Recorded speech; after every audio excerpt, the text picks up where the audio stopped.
The next session is on lung cancer, and may I invite Harit to give the introductory comments. Yeah.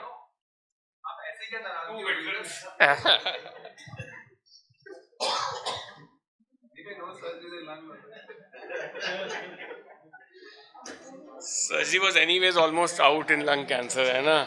There was very little. Okay. Surgery had hardly 10% patients were getting surgery in lung cancer. Even that you are taking away, Ullas. So that is the unfortunate part. But let us see what happens at the end of this next 1 hour or so. So yes, Ullas, you can come over. Embrace AI before it's too late. Come.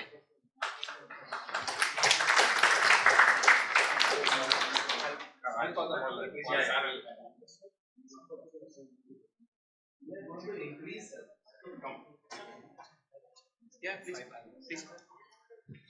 So can I also request the chairperson to be a part of the panel discussion as well?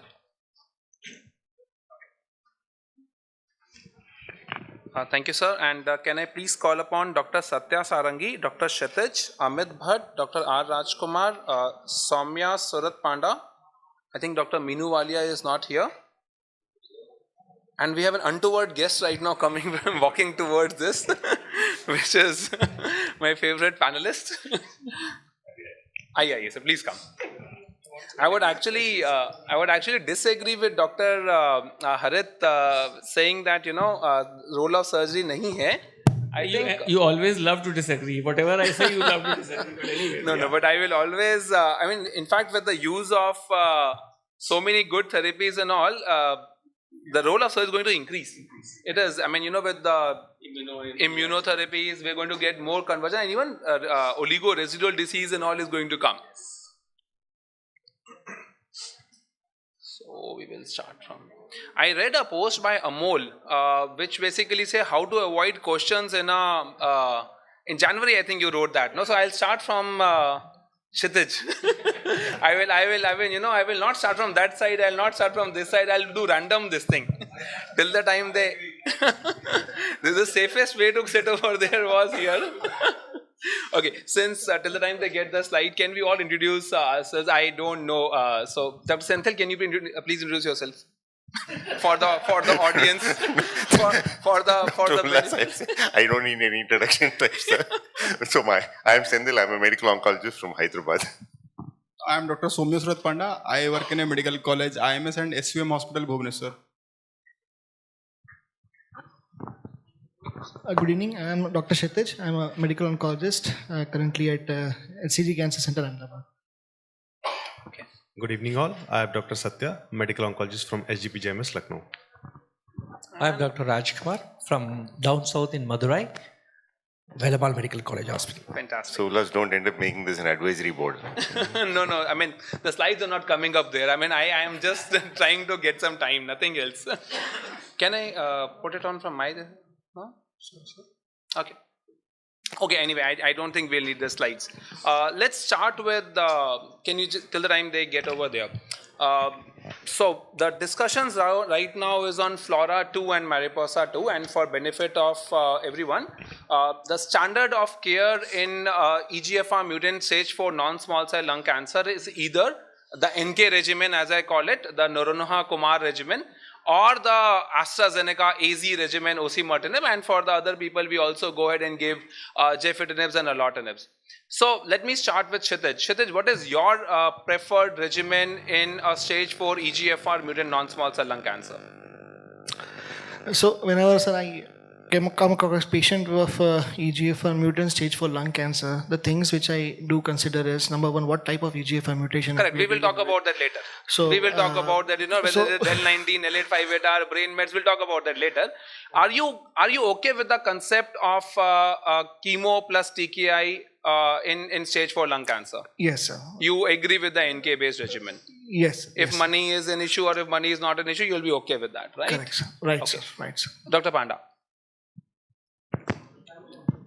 So mostly still now I use a TKI And mostly if finance is not a constraint, then osimertinib is You don't like giving chemotherapies in a stage 4 lung cancer? Or, I mean, what is the reason for not having, Senthil and I had debates regarding chemo, TKI and only osimertinib and almost ripped away the clothes of each other. And so what is your, do you like giving chemo plus TKIs, or do you think combinatorial approaches are okay, or how does it go? Mostly what I feel is that just give a tablet and the side effects are not there, and then getting a good amount of a first line PFS and then chemotherapy. The chemo plus TKI, I am worried about the still the data for the OS and then the toxicity part. These are the two concerns. So give me a drug, osimertinib tablet, and then you get a OS of. You like some oral medications, you really don't want to go ahead and give chemotherapy to the patient. All the patient wants to avoid is a chemotherapy. Yeah. Fantastic. Your comments? I prefer to go with the TKI monotherapy, preferably an osimertinib. TKI monotherapy, whatever, whether it is osimertinib or not. So my preference is also for osimertinib upfront, but since I am from a government sector, so we had a cost issues, then we sometimes mix both PEM-carbo combination with gefitinib. Although I know that there is not a direct data which shows a correlation in OS, but there is indirect analysis that shows it also gives you the similar amount of OS that you gain with osimertinib. Correct. So, but by and large, the preference seems to be for a single agent kind of a treatment. We want to avoid chemotherapy. Senthil, in your practice, let's say in the last 120 patients that you saw yesterday, how many people of lung cancer would you want to give only TKIs, and how many will you want to give a combination chemotherapy? In almost all, I've given only TKI. Only TKI. And reason for that being?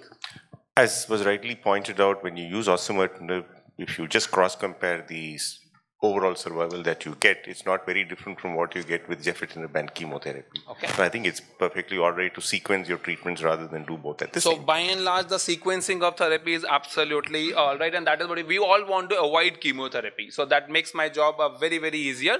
But let me just again start. The book that I have been reading over the last some time and that I try to follow a lot is actually this book, A Japanese Way to Happiness, which is the Ikigai story. And it basically says you put the Ikigai at center, see what you love, what you are good at, what you are paid for, that is important, and what the world needs. Similarly, while the goals when we treat a stage 4 EGFR-mutant non-small cell lung cancer patient is basically 4.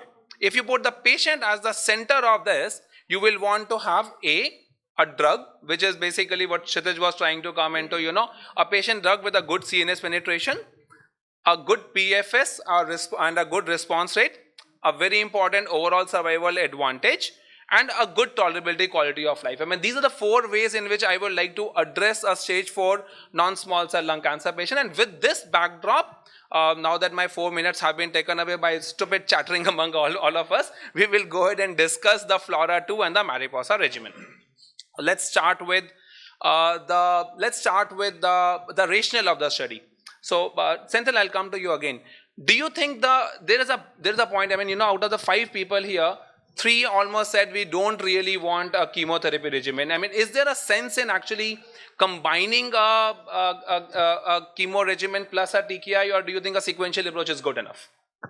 I think the rationale for the study is good, but I think the second half is also the answer will be affirmative, that if you find that the overall survival is not different, sequencing is certainly another option.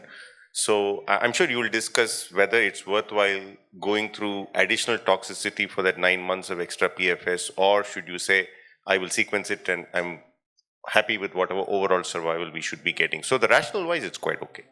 So the rationale wise, anybody wants to add something, Dr. Panda? You want to add something about the rationale? I mean, there could be some heterogeneity in the tumor. Not everybody will have a EGFR-mutant cells. There will be drug-resistant cells. Anything you want to add in that? Yeah, so the rationale wise, it looks like that you want to eliminate both the TKI resistant clones and some TKI resistant clones which are sensitive to, again, chemotherapy. So in that way, rationale wise, it looks good. We knew that osimertinib is better than gefitinib. We knew that gefitinib plus TKI is better than only gefitinib. So in that sense, osimertinib plus chemotherapy was there around the corner to Fair enough. So also there is, I mean, in addition to the best word that we speak about is tumor heterogeneity, the response rates are only 70 to 80% even with osimertinib. So you want to increase the response rate. invariably people will develop resistance to that. The survival is less. It's not a alectinib or a lartinib. You want more happen. And 30% of the patient, this for me is very, very important. You know, people don't take second line treatment. Even in the Flora trial, people did not take, 30% of people did not take this regimen. And just a matter of fact, you know, I mean, we do discuss it over there. Even in the Flora 2 regimen, and we will show it across over there were a good number of people who did not take second line treatment after the OC and or OC and BEM. I'll show you the numbers over there. So I think the regimen was there. Has it been tried before? Definitely it has been tried before. NEJM trial for the Japanese study and the Tata Memorial study. So Gefitinib plus chemotherapy was tried, where we found out that probably the PFS and OS improved.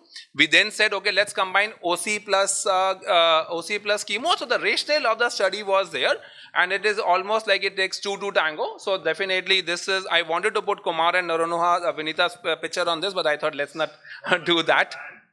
Let's not do that. Okay. Now let's go to the study over here. PFS as an endpoint. Dr. Rajkumar from that side. I mean, I'm going to keep it juggling like this. Do you think PFS in a stage 4 disease is good enough? Or you would want, you know, a lot of people say, I mean, we are now swearing on the overall survival. Right. If it is not moving OS? PFS is good. I'll go with the PFS. Stage 4 PFS is good in 2024. Okay. Dr. Satya? PFS? PFS, but the primary endpoint was PFS. The secondary OS has to be there. Yes, sir, I agree with sir. So PFS is acceptable to me, but as we all know, OS is the gold standard. But in the stage 4, what do you want? PFS, OS? Let's say you were the PFS, PI. Patient, PFS is I still feel okay. Patient wants PFS because when the patient comes to me, what he wants is patient wants OS. Patient wants to live longer. Patient wants everything. Okay, Kshitij.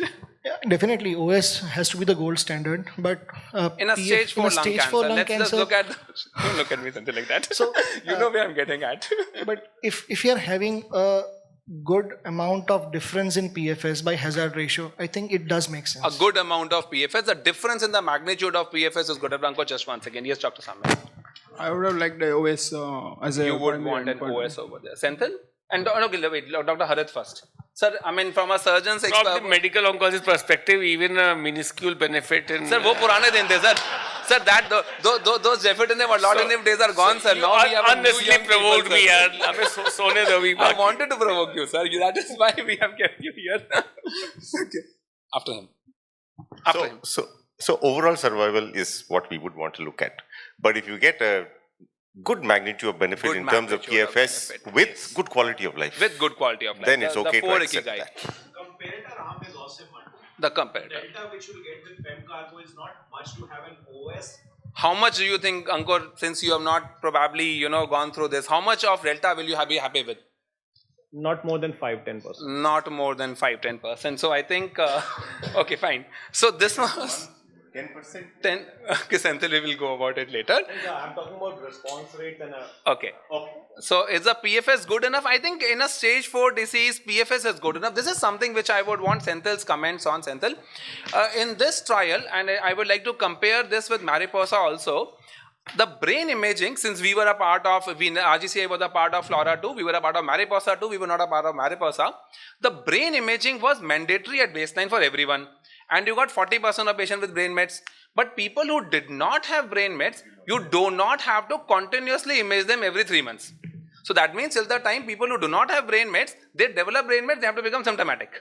But people who had brain mets, they will keep on continuing to do this MRI every 4 months. This was a very, very important difference in the treatment design. And this actually, I think I will show you in the Mariposa. This is how J&J, and I think they are listening over here, apne pair pe kulhadi kaise marte hain, they only have seen over there. I mean, amivantamab doesn't cross the blood-brain barrier. I don't know what were they thinking. They should have been more smarter in this. But AZ people were much more smarter.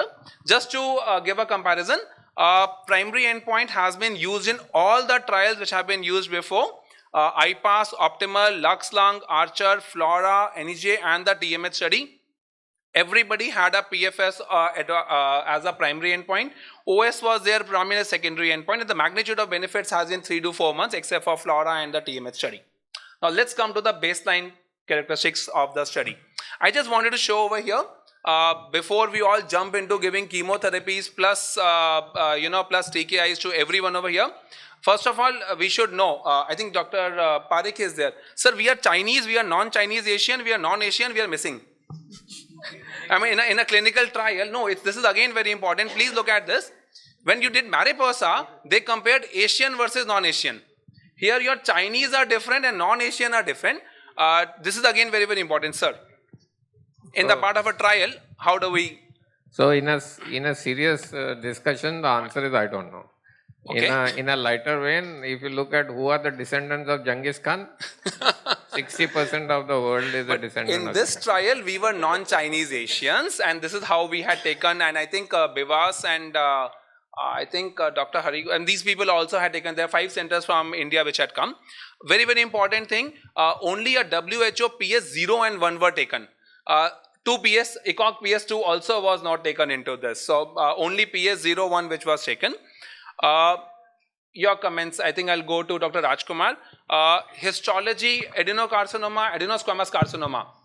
Do you do squamous? Kumar is not there, so I can use this all over there. Do you do EGFR mutation in squamous cell carcinomas? I usually don't. We don't do. Anybody who does? Senthil who does. I also do. Okay. Kshitij? Definitely. Yes, so you can actually, we had a patient who had a squamous cell carcinoma and was a del-19 positive. We put the patient on trial and then I only retracted because the control arm was OC-PEM carbo. So I felt that if we give PEM carbo to that patient, it would have been a detrimental, it was squamous. In this trial, squamous was not taken. Yes. So just a question, I mean, though it's out of this paper, you said that PEM carbo is detrimental in patients with squamous cell carcinoma. So do we have good evidence to support that statement? Okay, I mean in the trial of JMDB trial, so that's called the $1 billion subset analysis. So 1 month. Amol will recollect that. So, 1 month. I mean, just to pull your leg, nothing. So we won't deviate out. Won't deviate out of correct, that. But the point is that that is a poorly interpreted subset analysis which came to the conclusion that if it is squamous, all of us should put gemcitabine, and if it is, I totally agree. But if I have a patient tomorrow, yes. So once after second, third, all of us end up exhausting these drugs, right? Second. So remember I'm sorry to have brought up that point. Patient progresses on Paclitaxel, Keytruda, and then second line. Will you give amivantamab in a second line patient? I will give it in the third line for sure. Okay. So the reason I'm giving it in the third line for sure is that when you compare the quality of life in terms of gemcitabine versus pemetrexed, that's the reason why it was pushed, not because the data is very strong. Coming back to the trial and just 1 minute. Yes. I was okay when Osimertinib was already there. Now, with the PFS as the primary endpoint and including chemo, I think we shall look for OS also. Yeah, because chemotherapy has been included. We will come to that. We will come to that. CNS metastasis 40%. We just yesterday analyzed our data of around 900 people of this. When you use MRI brain as a screening modality, which we have been doing for the last 4 years, the data is 38%. So, I mean, in the Flora trial, this data was 23%, but we have just, I just got the data yesterday, that's why I have not put a snap, but we have 38% of people with asymptomatic or symptomatic brain mets, so the data number does increase over there. So, now, this is somebody asking that me. Would be because they used a lower PS. Welcome, sir. Your patient profile would have been a lot across the spectrum. The PS was 0 to 1. Correct. That's why you are getting more brain mets. That is the reason. Whatever, but I mean in our data, in all spectrum, it is 38%. When we have been using MRI brain as a PS2 and 3, that will come to that. Fair enough. Kshitij, if you look at this data, if you look at the internal examiner, which was the primary endpoint, that the PFS was 23.1, and if you use the external examiner, that is Bicker, it went to 29.7. Any thoughts on that? The internal examiner, this is like, Senthil coming up from the panel asking me questions which I am not supposed to say. The internal examiner is more stricter than the external examiner sitting over there. Any thoughts on that? Anyone? I don't have an idea on that actually. Senthil, if you external examiner must have taken some cashew nuts. Okay. Yes, Dr. Sahoo. If it was blinded, it's the BICR. Yeah, that's what. If it was blinded, I'll go with the. Yeah. No, but Dr. Sahoo, no, I will totally differ from you over here. So I know the reason why he's asking that is usually when it is blinded, you're just looking at the scans and then you're saying it's PD stable, whatever it is.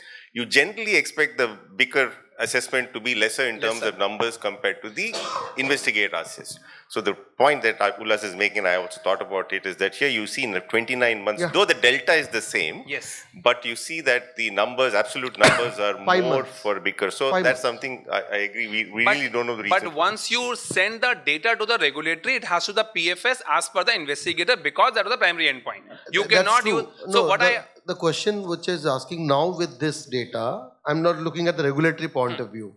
Now in the blinded data set looks more unbiased.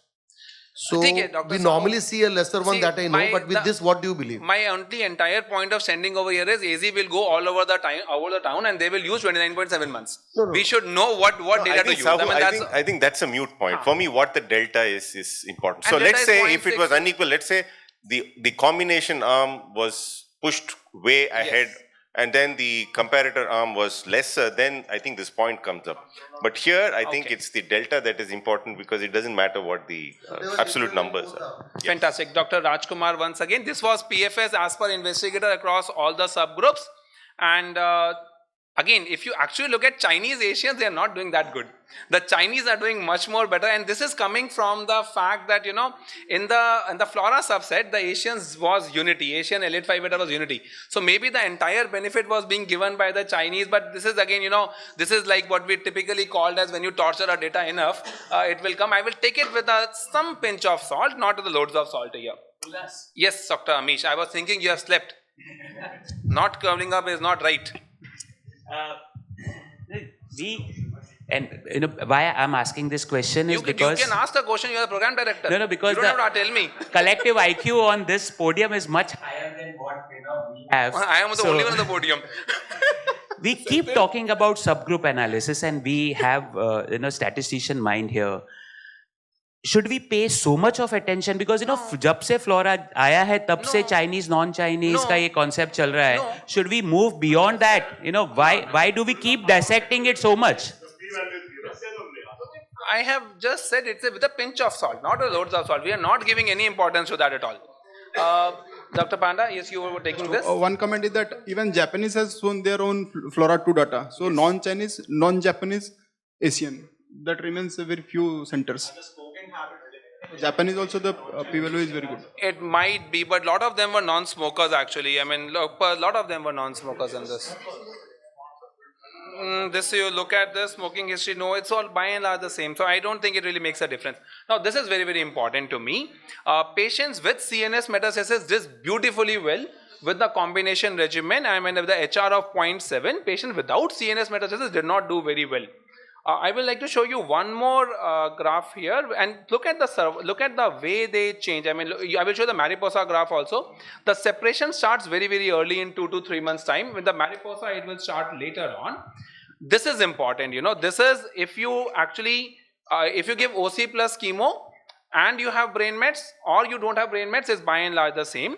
This is OC without brain mets, the dotted one, and this is OC with brain mets. So OC, which was supposed to be a wonderful drug, is actually coming down if you give OC, in with chemotherapy.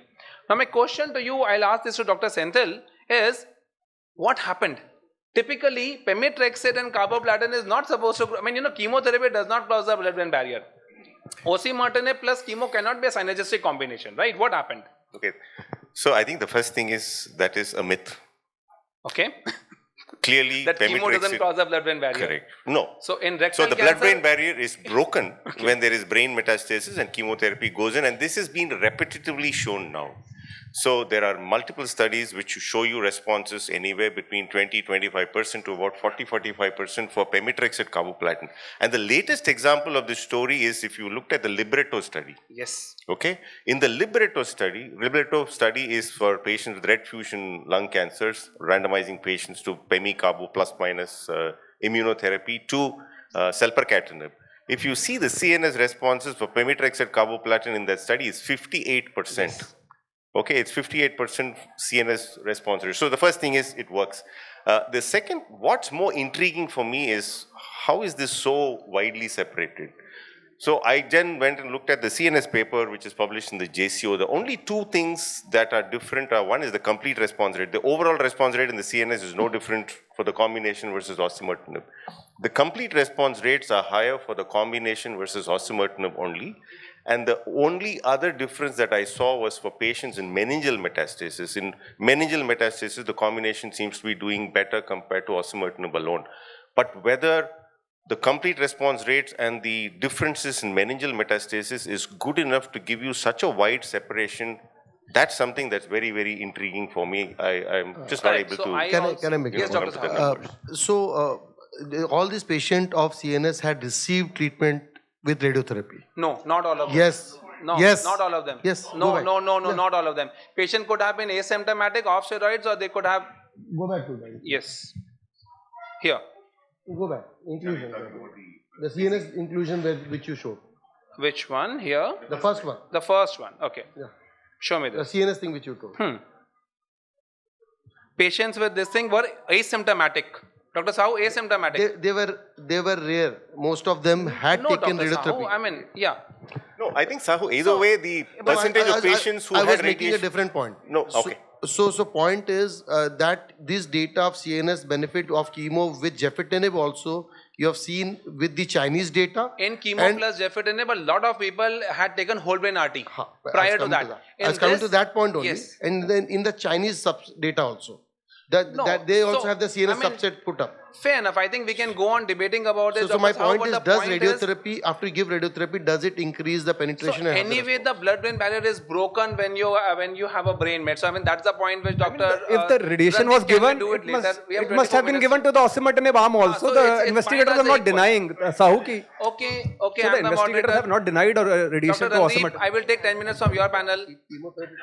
I am also the co-program director in this. Okay, fine. So the next one is the million-dollar question which everybody will ask is, what about the PFS2? Is osimertinib plus chemo is equal to osimertinib followed by chemo, or is osimertinib plus chemo is better than osimertinib followed by chemo? Kshitij, I'll take it from you. So PFS2 is very important endpoint. I think osimertinib, you need to give the best option the first go in the first option. According to this data, Kshitij, is it better or not? I think it's better. You think it is better? Dr. Samya? And then Dr. Rajkumar. The data it shows better, but still we don't know the cause and the OS. Dr. Rajkumar. I'll go sequentially. You will? Sequentially. Sequential. Okay. Senthil, can you interpret the PFS2 data for me? Right. So if you look at the post-progression treatments, roughly about 60% of patients in the osimertinib arm ended up having chemo, right? So the hazard ratio has dropped down to 0.7 and the difference is narrowed down to about 3.5 to 4 months. Yes. So most patients, if they're given chemo after osimertinib, are able to catch up. I think that's what you get from this curve. So this is very unlikely to end up in an overall survival benefit the way it's going. Laser is likely to end up in an overall survival benefit because they don't let you get amivantamab there. Absolutely right. So this is what happens after, and this is what we actually see over here. Out of osimertinib, 44% people who have discontinued study treatment, again 24% did not receive treatment even with OC-PEM after that, no chemotherapy, no Amilas after that. But in this, PFS2 is better than PFS, better than sequential. But I totally agree with Dr. Senthil that this trial may not have a great OS advantage as an Amilas probably may have. This is again tumor responses. Important thing here is that very few people over here, 3%, 4% in both the arms did not respond to treatment. So if you have a higher burden of disease, probably we will go with OC and chemo. However, we must remember, if the data is too good to be true, which this data is, there is nothing called as free lunch. Yes, Dr. Amish, and if there is something free, then you are the lunch. And you are the lunch, Amish. So, Senthil, what you mentioned, what the paper I have is at 2 years, 49% of people in combination arm versus 35% in OC alone are still progression free. Yes. Even assuming OS is non-inferior. And what, PFS as the primary, forget about endpoint in the clinical trial, but the patient sitting in front of you. We will come to that in the end, no. We will come to in the end, no, we are not going over there. Now this brings me to the toxicity profile. This is the problem of having so many things with Senthil. No, he exactly knows what I'll say, what and how I will think. Okay, so this is the adverse events which were happening in more than 15% of people. Very important here is, and AstraZeneca people, please close your eyes, and everybody, please open your eyes. Is there were 5 times and higher AE events in the combination therapy arm as 54%, 11%, and the SAEs were 19% versus 5%. Pemetrexed carboplatin was told to us like, kuch nahi hoga, it's a very cute drug. It is actually not so cute drug, especially with this. Again, very, very important is the adverse events leading to pemetrexed discontinuation 43% as you were telling. And also I will show you here, 75% of people have actually discontinued pemetrexed, and the most important thing was not progression. Only 11%, it was AEs actually. Yes, so sir. I want to ask you the question, I want to ask everybody that question. Do we find the need to discontinue pemetrexed in 45-50% of patients in daily practice? Because it is protocol mandated, right? So no, I will tell you the answer for this. Please try to understand when was this trial done. This trial was done bang in the middle of COVID. We were a part of that.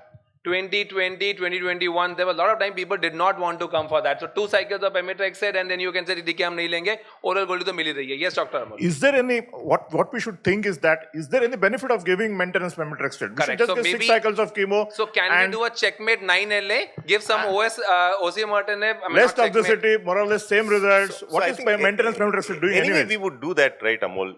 In day-to-day practice, that's what we do. We just don't push too hard. Correct. If patients are not able to tolerate, we negotiate with them. Yes.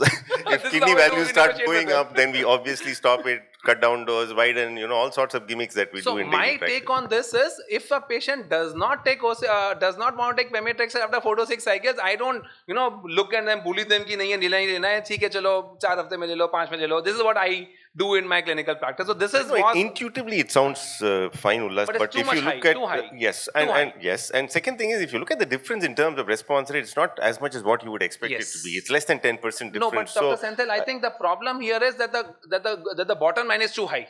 I mean, you have 83%. I agree. So 79, 76 versus 83 is not a big number. So I don't know whether a 9LA can be extrapolated here. Yes, you have a point there. I agree, but I'm not very maybe convinced. Studies and maybe ctDNAs will show over there. Yes, Ankur. How many of them actually stop Osimertinib? So Osimertinib was stopped here. This is here. Here, 25%. It is here.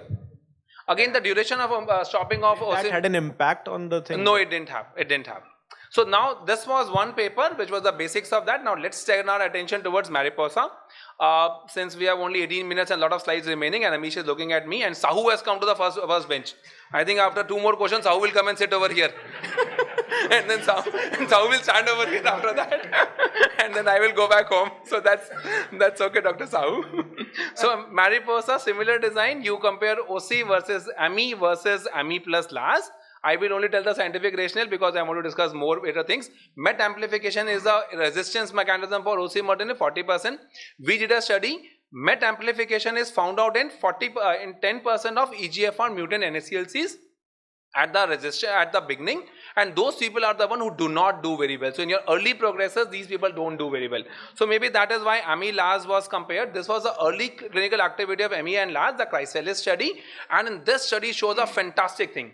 I think a median PFS of some 27, 28, but what I want to show you is AMI-LAS works, but phase 2 trials need to be replicated in a well-conducted phase 3 trial, because when this was conducted in a phase 3 trial, the PFS dropped down to 23.7 months. Now, this is the phase 3 design. Again, it was Asian race, yes or no, no Chinese, no non-Chinese. Serial MRI brains were required, and this is J&J. If you are taking a photograph, please take this. This is called apne pair pe kulhadi marna. This is how you land up into trouble. You want to get a more PFSs over there. PFS again was the primary endpoint of the study. No squamous cell. One more important thing. These both studies had taken L858R and exon 19 only. They had not taken the rare mutation and uncommon mutation. So next time on WhatsApp conversations, when you have a exon 20 insertion, don't ask, I will give PEM-CARB in OC. There is no data. You can give, but there is no data behind it. That is again a point that I wanted to show across. 30% of smokers.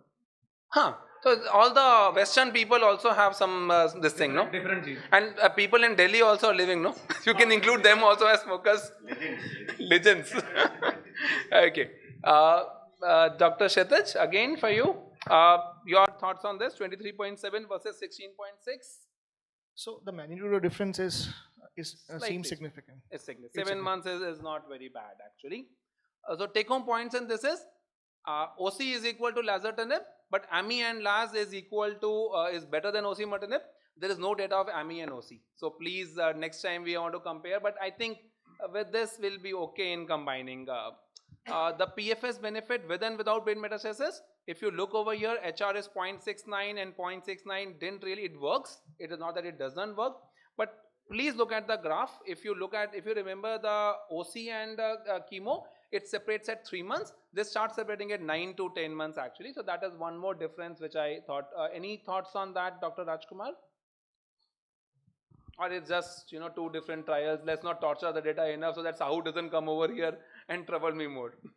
Again, the PFS and the OS, OS is correct. Most likely it is chemotherapy, bactericidal, cytocidal drug initially. That is, I just had a sepsis, it's a cytocidal. Okay. Safety profile. I would like Dr. Senthil to read this. I'll read this up for you. Safety profile of amivantamab and lazertinib was consistent with prior reports, only grade 1 and 2. EGFR-MET events were higher. Incidence of grade 4-5 AEs was low. Rate of ILD pneumonitis was, comparable 2 to 3%. This is how exactly you say about lies and statistics. This is exactly what happens, when you want to show people, nahi, theek tha, aisa kuch nahi hua tha. Anybody who has used amivantamab in his Senthil, anybody has used amivantamab? Yeah, how is it? Nice?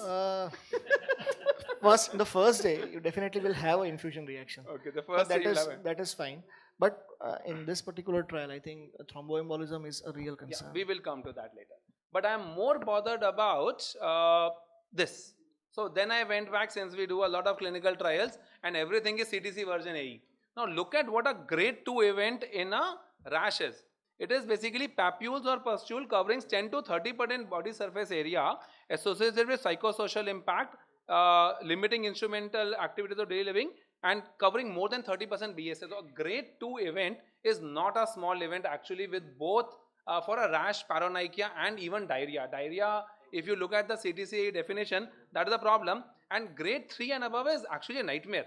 So even if they had a grade 3 event which was lesser, it's actually, I always say, amivantamab, you need to be friends with your dermatologist and the banker also. No, banker we will talk about later. Any other, Kshitij, you were talking about the summaries of AE events. Any other experience that you had with, you want to tell about the AE effects of this? So I've used amivantamab, had infusion reactions, had skin toxicities. Otherwise, more or less, it was tolerable in a good way. Okay, 10% of people had stopped amivantamab and lazertinib. This is very, very important. VTE. If you give AMI and LAZ, please, please start the patient on a DOAX, maybe a Xarelto or a Eliquis before that. That's very, very important because people were having a lot of pulmonary embolism. My take on this was, the practical tips was, beware of the infusion reaction. The first cycle has to be given in the ICU. A lot of people have a first infusion reaction of ICU. The dosing is weight based. It is not, it is more than 60 kg, 1850 and 1450. You make friends with dermatologists. If you think your afatinib and dacometinib are toxic, you have not yet seen the skin toxicity. Start with moisturizing and treatment for all these things before itself. Prophylactic DOAX with amylase is very, very important. So, to summarize, we have two combination regimens. Both have led to increased PFS. One was 9 months, one was 7 months. OS data is not mature as yet. Both associated with increased toxicity, albeit different. More hematological toxicities with Flora 2. More dermatological toxicities with that. Having said that, it is not amylase. If you get hang of it, it's not a bad drug. It is, once you get hang of it, once you have 1 or 2 cycles goes away, it's a reasonably good drug to tolerate. Preemptively, you should make friends with dermatologists. That's very, very important. Just to compare, the true trial designs were here. The key difference which I will tell you here is serial brain MRIs were required in Mariposa. Primary endpoint was PFS by Baker, and what Dr. Senthil rightly said was crossover in Mariposa was not allowed, and it may impact the financial OS because a lot of people got chemotherapy. This is an important slide which shows data between Flora 2 and Mariposa. This is just one thing, and we will come to it later. So let's start. Dr. Panda, tomorrow morning, Monday morning, or in Amish's case today evening, will you give, there's a good PFS advantage. Will you give it to everyone? No, still I'll stick to the TK, Osimertinib. Okay. Kshitij? If the इतना patient 40 is fit, minute yeah, I think बोला फिर definitely कहते हो yes. नहीं Yes, yes. फायदा क्या हुआ उस बोलने का Patient is fit for chemo, definitely. Cosi plus patient is chemo. fit for chemo. Flora 2 1-1. So, sir, possibly if it is a L858R or a baseline All GNS patients. No, not all patients. Not all Only patients. selected 2 patients is because to of 1. the toxicity. Very conservative down south. 3 is to 1. Slide. Let's go off slightly this thing. Yes. No, you, Senthil. Yes, if somebody is willing to take the additional adverse events of the combination, I will be happy to give it. Okay, that was not something which was expecting. So I actually thought, I mean, that's the question that we have. Is the improvement in PFS worth the toxicity profile? So just look at, this is the PFS advantage. So I think that's for the patient to decide, right? Correct. So I think if somebody is we only manage the toxicity. No, somebody should be ready to take. So there are some toxicities which are very difficult to tell me how well have we been able to manage paranoia. We've tried everything under the sun. It doesn't really, make a big difference. So some toxicities are difficult for patients. Some are okay. Some they're willing to take for that additional 9 months of, PFS benefit. So can I ask you a question, Senthil, since we have only 9 minutes? Yeah. This Archer study had shown a 15 months versus 9 months difference between dacometinib and gefitinib. Did you give dacometinib to everyone? Because DACO, all of us have used it, is terrible both for the patient and the doctor. Why was it terrible? Same terribility is there here also, no? It's not as terrible as that, is okay, it? it's not as terrible. Yes. Okay. So we have used osimertinib in plenty compared to using dacometinib. And there's always an odd patient who will not be able to take it, but the majority will be able to take it without any major issues, dose decreases and so on and so forth. So I don't think you can compare DACO and OSI. They are two different apples and oranges. So that is what I thought you will say, and that is why I written over here, ye bhedbhav kyun? When dacometinib was considered for toxicity, probably I would agree with Dr. Senthil saying we'll discuss it. I'll not push it across for all patients. Probably I'll push it across for some selected patients which will come over there, because quality of life is a very important factor while deciding the treatment regimen in a stage 4 disease. That is very, very important. And we know how to manage a hematological toxicity profile OC. Maybe the skin and paranoia becomes slightly more difficult for it. Is that what you're saying, Dr. Senthil? But yes, but based on the trial data, it is not easy to give. Based on trial it is not easy to give based on what you're seeing in the data. Correct. But in real life, I don't think we've seen things as bad as that. But you'll have to start doing it, only then you'll start seeing I think it. at least we can start with the combination. And we can start with there the will be some patients who do stop extremely after that good. over there. Okay. Yes, Amish. So another two people are remaining, but what is the reason of not giving combination today? We TMH study of what you call KN study. No, NK regimen. NK regimen. Narunohar Kumar. It's not. We are feminist now. Okay, NK regimen. If you see the phase 2 data of osimertinib plus chemotherapy. The OPAL study. OPAL study.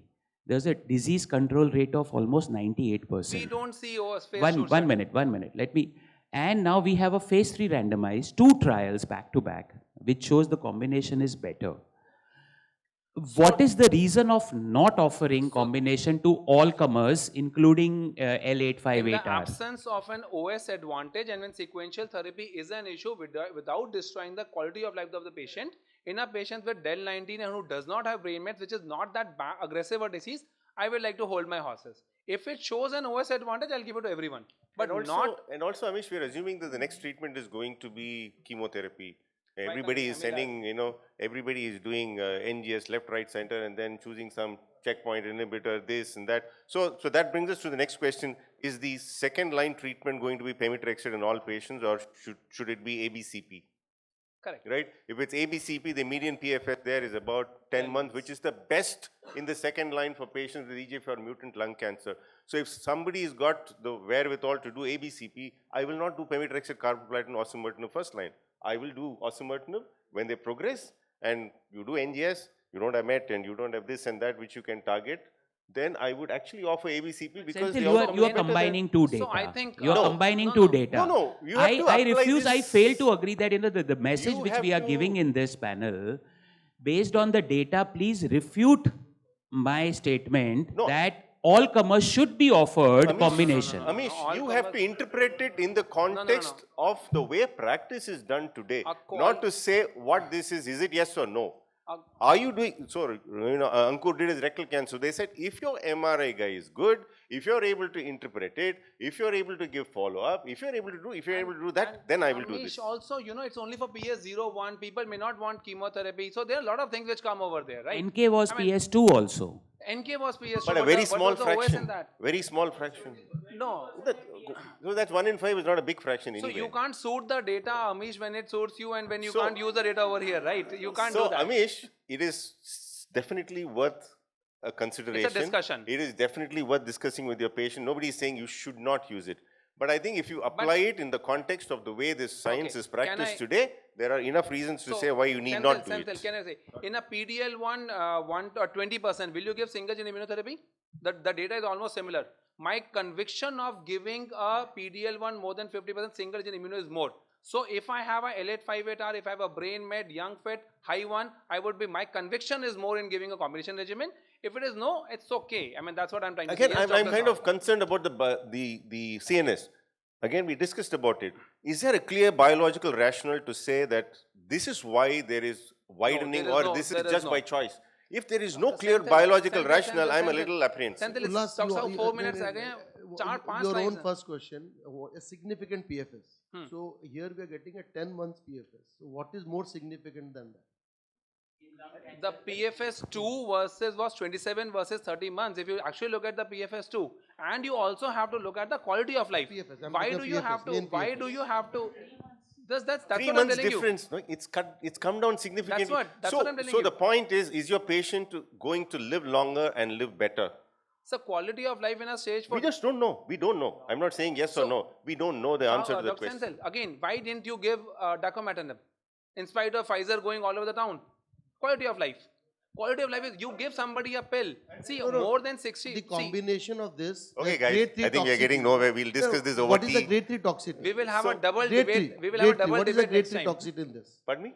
Grade 3 and above. So 15%. 45% discontinued pemetrexed, 10% discontinued osimertinib. No, Dr. Sahoo, you cannot say no just like that. Sahoo, I think, so let's not push and say this should be applied to everybody. I think that's wrong. Senthil, Sahoo, enough. Okay.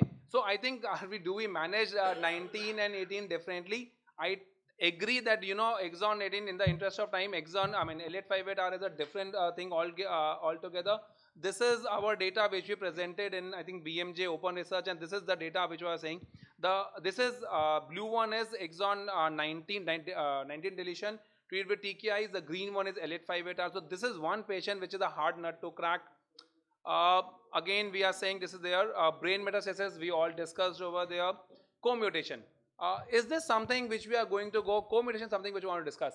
How many of us use the 12 gene panel? And how many of us use the NGS hotspot and total CGP? Senthil, I'll ask you. I think we use a wider panel, 52. Wider panel. Ashitij? Wider panel, but not the comprehensive Not the one. But it will include TP53. Okay. So this was the data which just came out in this February's issue of JTO, which basically said that people with patients with TP53 or a tumor suppressor gene mutation actually do worse. This is partners in crime. This is all 4 of us at one of the ICON meetings, I guess. And we are partners in crime. Senthil is L19, South is L858R, he is PIK3C, and I'm P53. Okay. This was the frequency of EGFR co-mutations in our data. Most importantly, we got TP53 and PIK3CA, and these are the outcomes. If you have a co-mutation, the prognosis is definitely inferior. This was TP53, the tumor suppressor oncogenes. Definitely, if you have somebody, you are going to, if you have a co-mutation, you're going to do worse actually. So, to me, it is time to move away from a single gene. it is actually time to move away from a coupon scan. Ask the coupon scan people who are here to give you more hotspot, more CGPs, and that is what is more important. We need to look at the co-mutation. You cannot only look at one isolated point in advance. So I think here we are, the data is there, we have early onset toxicities. Does the spectrum of mutation change? Senthil, your point. Do you think giving PEMCARB and pemetrexed, people who got Flora 2 regimen, the mutations will be different after that? I think we just don't know the answer. I don't know whether we have the answer. biomarker data. This was presented in ESMO 2023 Asia. Okay. And this basically said there was no difference in the mutation pattern. There was not more C797S or something which actually come over there. There were some more people, Eli Lilly is here. You have two more studies of OC, RAM and RAMOC. I mean OC and ramucirumab. There were two people which come, OC, RAM and RAMOSA. One was showing up absolute positive result, one was showing a negative result. There is some data for giving a combination therapy. So to me, pros and cons of both the regimen, Flora 2, great activity in the brain, L858R, PFS, experiencing of using the NK regimen before, mainly hemat side effects which we think we'll be using. Cons are no OS advantage, prolonged IV therapy, no biomarker as yet. Mariposa, it's a chemo-free regimen. You know, if your patient doesn't want any chemotherapy, PFS is there. Okay, there is some data if you have a concurrent MET amplification, this may become better. Cons is there is no OS benefit, toxicity profile, unavailability of lazertinib, and cost. So my conclusions, last two slides, we started with this. I think the CNS penetration for a combination approach is good. The PFS response rates are good. Tolerability QOL profile I don't think is there as yet. And for overall survival, we are keeping our fingers crossed. If you get an OS, then probably I'll give it for all my patients. So to me, concluding, do all patients require combination therapy? No. This is my conclusion, not the panel's conclusion. However, for a select few approaches, combination therapy may be or must be the best approach. L858R, brain mets, young patient, high burden of disease, no clearance of ctDNA 3 months to me is the right one over there. This was stage 4 before November. This is stage 4 right now. And with this, thank you. Thank you all the panelists for a wonderful discussion. Thank you. Don't clap as yet. I have 10 more minutes to bore you about small cell also. Okay. Please wait. Dr. Harit will give a call. Yeah. I was hoping that you will say these such patients are eligible for surgery also. That is what I was hoping. Shailesh, can I ask you to give the concluding remarks? Very good response. PFS and OS, now surgery. Some surgery. Not lung surgery. Thank you. Can I have the slide? So I removed that expert word there. It's just my comments because the experts are here and they have already commented on everything. So I'll just try to summarize what is there and what is my take on these two papers. So 3 studies, almost the same number of patients, EGFR, mainly the 2 types of EGFR taken. So a lot of debate has already taken place, what is to be given to which patients, and I feel it is something like this. I remember that specific word, बहुत लोचा है भैया, बहुत मुश्किल है इधर. So what is to be used? And I remember when Amivantamab had come and I had taken a talk for the pulmonologist, and for the next 6 months, number of patients referred to me dropped down to 90%. That is because it was so simple to treat that you just give 1 tablet of Amivantamab and the pulmonologist used to manage those patients. And now I think it is better. Now you have to think you have a subset of patients where you have different options to be given, and though it is difficult, but I think it is better for medical oncology fraternity as such. I think all this has been discussed. Typical about overall survival, what remarkable line I have seen in this NEJM paper is they don't talk that overall survival is not different. The word used is that this combination is non-detrimental to the OS. And this is something which I liked, that it is non-detrimental, so it's a positive part of the negative thing. I think we all have discussed about the safety aspect of combination of osimertinib chemo versus OSI. The number of patients at the end there were 75% of the patients on pemetrexed which stopped taking pemetrexed because of reasons which has already been discussed. So what is my take? This also has been discussed, but few of the points which I would like to make here. What about the chemo backbone? I think we have discussed a lot how many chemotherapy cycles patient can take, and I think only 75% of the patient could take the only 4 cycles of chemotherapy, and after that there were a lot of dropouts. So can we decide whether the patient should continue on pemetrexed at the end of 4 cycles? And there is a data with ctDNA that at the end of 4 cycles, if the ctDNA is not detectable, I mean those are the patients who are going to do well. So maybe you can stop continuing pemetrexed and just continue on osimertinib. This is my take. The ctDNA and other data is yet to come out, but that is something which we can think of to avoid the toxicity. In clinical practice, what we do is usually we start the patients on chemotherapy first and wait for the EGFR report. And when the EGFR comes positive, then we are in a dilemma whether to continue with chemotherapy or stop chemotherapy and put the patient only on TKI. Now we have a data that if the patient can continue on chemotherapy and we can add osimertinib to that. And the question which I think we had discussed, there are a lot of discussion about that, whether we can avoid whole brain radiotherapy to these patients with brain mets and start them on combination treatment. Coming to Mariposa study, the mechanism of resistance and why this combination was used has been discussed. So what is not to be done, but we always do, is a cross-trial comparison. We always talk that we should never do this, but that is how we always end up at the end of the talk. If you see the efficacy, if you see the blinded independent review, the PFS was almost 30 months in the combination chemotherapy plus TKI, and that of Mariposa was 23.7 months. Even HR in the case of Flora 2 was better as compared to Mariposa. Toxicity profile was better in Flora 2 as compared to Mariposa. So it's up to us, and specifically what Dr. Ullas said, that those patients who want to avoid chemotherapy, maybe Mariposa is the regimen to go with, and not all patients are there for Flora 2. We need to select them properly. Thank you.